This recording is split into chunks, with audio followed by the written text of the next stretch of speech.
যোৱাকালি অসমত জুবিন গাৰ্গৰ মৰমে ভাল পোৱাই অসমীয়া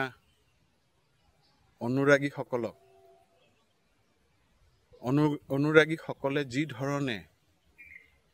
ইমান সুন্দৰকৈ শ্ৰদ্ধাঞ্জলি জনালে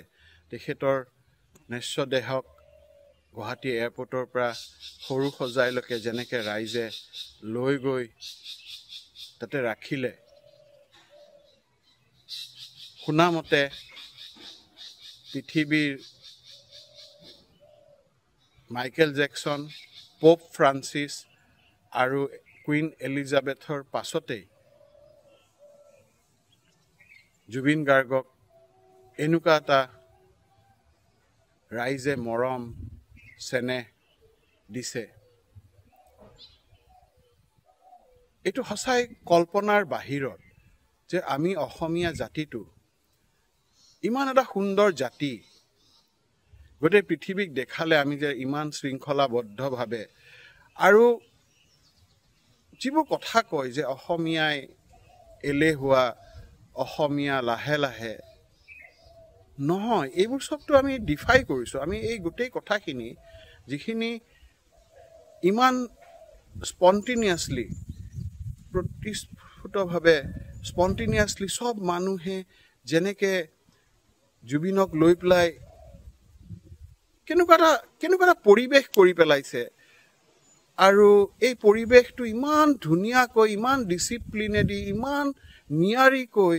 ইমান লাখ লাখ মানুহ, কি যে এটা দৃশ্য, কি যে এটা অনুভৱ, কিটো এটা আৱেগিক, কিটো মানে কল্পনাৰ বাহিৰত। মানুহ যে ইমান সুন্দৰ, আমি যে অসমীয়া জাতিটো যে ইমান ধুনীয়া জাতি এটা, এই আমাৰ যে কম্পেশ্যনেট, আমি যে ইমান সুন্দৰ আমাৰ আৱেগ, আমাৰ চিন্তা যে ইমান সুন্দৰ। আমি সঁচাই আমি চাকৈ যিবোৰ কথা কয় মানুহে যে অসমীয়া জাতিটো এনেকুৱা, নহয়, আমি বহুত ওপৰত। এই কথাটো মইতো আগৰ পৰাই বিশ্বাস কৰোঁ, সদায় কওঁ, কিন্তু এইটো আমি দেখুৱাই দিছোঁ। আমাৰ মাজত যিটো এনাৰ্জি আছে, চাকৈ এই এনাৰ্জিটো যদি আমি সঁচাকৈ উদ্যোগমুখী, পৰিকল্পিতভাৱে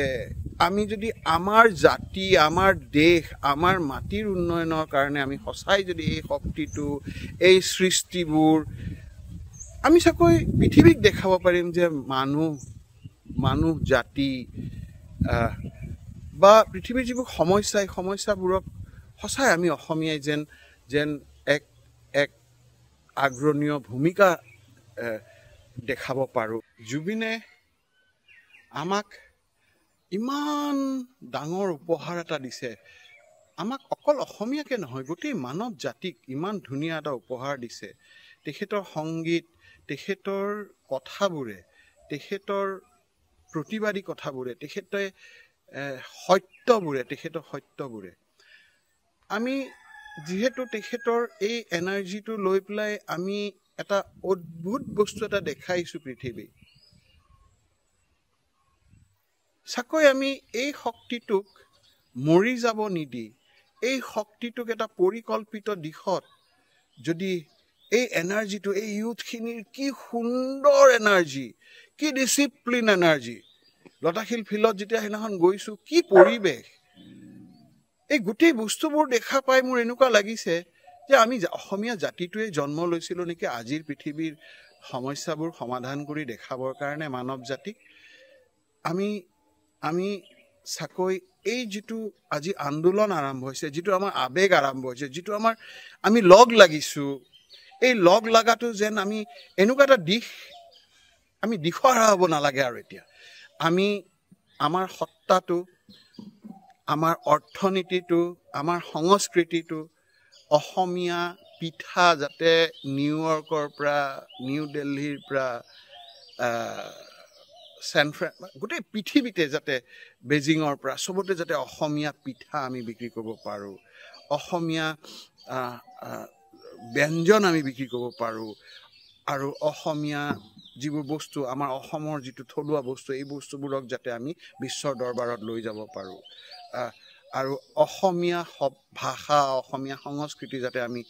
এই জুবিনৰ গানৰ নিচিনা আমি বিয়পাই দিব পাৰোঁ এনেকুৱা ধৰণৰ যাতে এই শক্তিটো মৰি নোযোৱাকৈ যে এই শক্তিটো আমি লগ লাগি যে কৰিব পাৰোঁ এনেকুৱা ধৰণৰ মোৰ মনত কিছুমান খেয়াল আহিছে এইখিনি মই নোকোৱাকৈ নোৱাৰিলোঁ থাকিব সেইটো ক'বলৈ ইয়াতে আমাৰ লাইভলিহুড আশ্ৰমত ৰাণীত য'ত মোৰ জীৱনৰ শেষকাল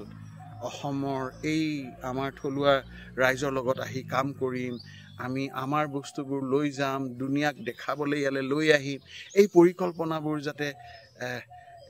কৰিব পাৰোঁ এই জেগাত অহাৰ লগে লগে মোৰ এই খেয়ালবোৰ আহিছে আপোনালোকক জনালোঁ জ্বলাই ভাল লাগিল আৰু জুবিনৰ আত্মাই শান্তি পাক আৰু চিৰ স্মৰণীয় হৈ ৰওক অশেষ ধন্যবাদ